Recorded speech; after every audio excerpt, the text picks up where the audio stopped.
Hello everybody. Today we're going to bring you our first egg cutting of 2023 hatchlings. Now we did do a egg cutting shortly after the year began, but those were laid in 2022. These are the first eggs that laid in 2023. And I am pretty excited about this. However, my odds weren't very great on the amount of viable eggs that I got, which I'll get into here in a second. This clutch, let me tell you what it is a female that was pied, 66% het albino, and the male is an albino 100% het pied. So let's go ahead and show off the parents right now.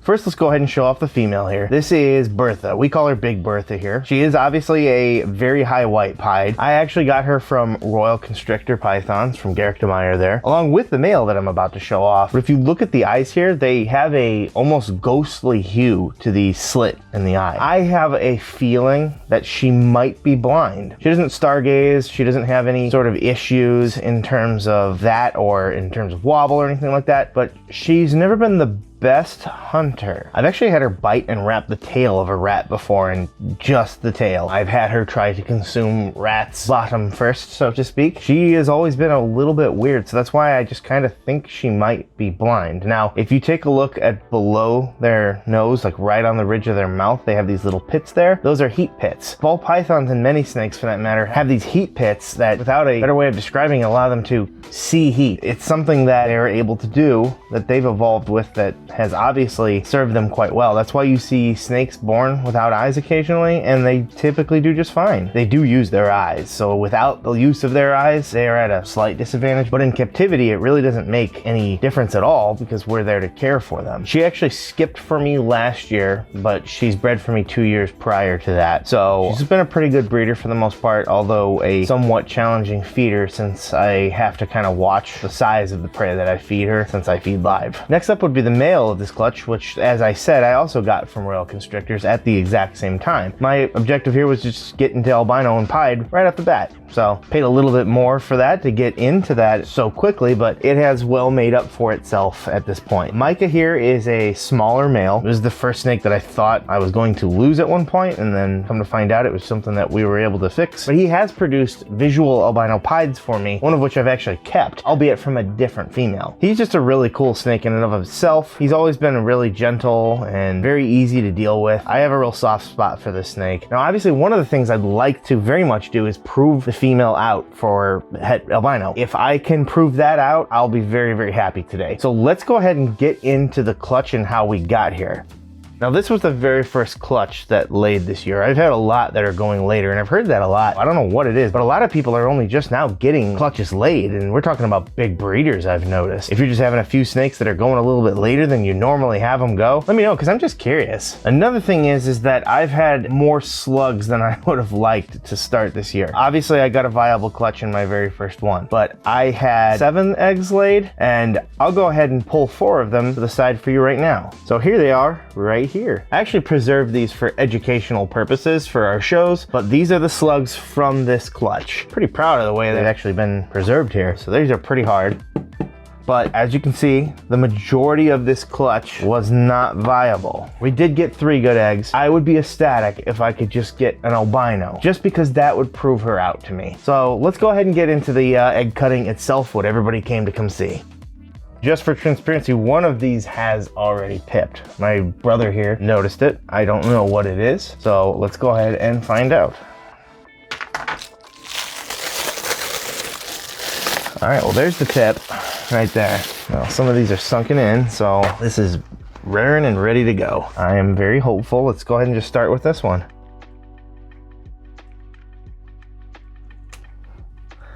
And there we go. First cut. And we've already proven her out. I'm a little worried about that belly, but obviously it cut itself out, so it's fine. That's a very white side. This is an albino pied. Pretty crazy pattern. Some white right there. But what I'm looking at is right back there.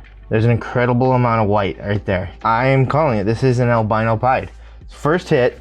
Not only did we hit the best thing that we could, we obviously proved her out as albino, so I'm pretty happy. Obviously, we got 2 more to go here, but this is just awesome news. Let's go ahead and get right into the second one here.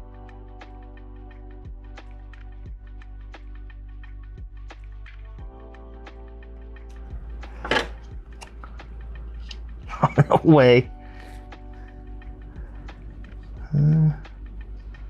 Make sure everything's okay here as usual. A lot of yolk there, I don't like that. Yeah, let's scooch back. I don't think we have a living snake here, Jenny. I don't know. Well, I hit an albino pied again, which is incredible luck, but I'm not too confident that this one made it. I'm not really feeling much here. This just looks really weird, and the yolk has, yep, just too much of it. Now, obviously, I'm gonna leave it in there. It doesn't smell. That sucks, especially when it's an albino pied. And a really nice colored one too. Obviously, I can't be 100% certain, but I'm pretty certain this is a DOA. But obviously, I'll put it back in there. You know, we're not gonna just give up on it 100%, but I don't really have a lot of hope, sadly, for that one.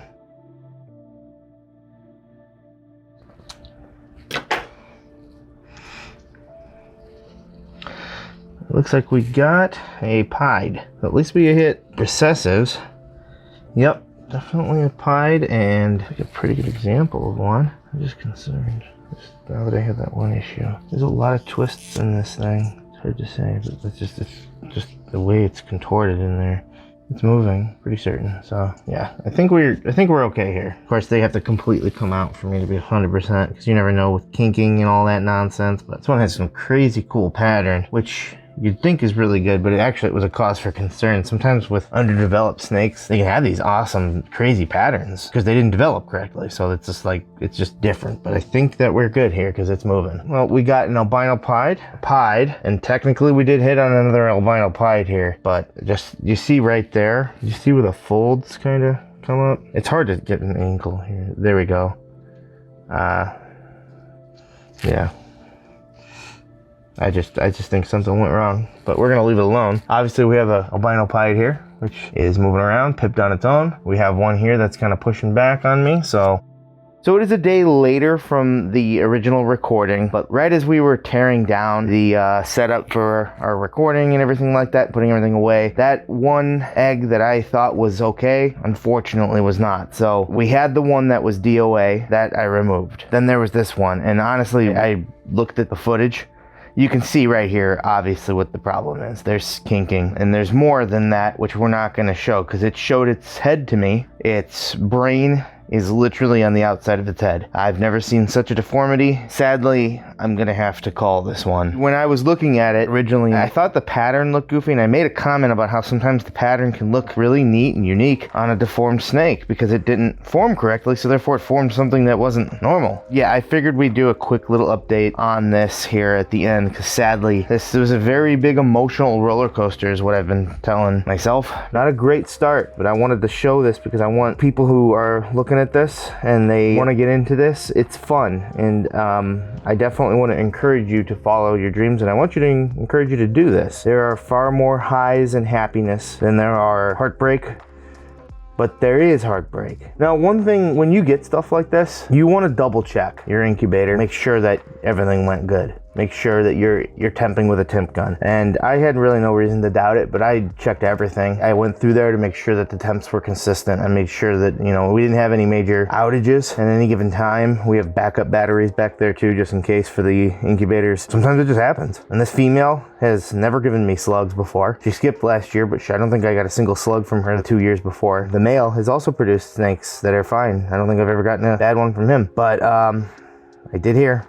So it sucks, but not everything's a happy ending. Yesterday, I think I said I'll focus on the positive, and I proved her out as het albino. I have no reason to believe that there's anything wrong with her whatsoever. And I got this nice looking girl out of all that. Kind of a bummer, but I hope that you liked. And if you want to see a happier and more fun video, you can check out our complete rack tour, which we'll throw up on the screen.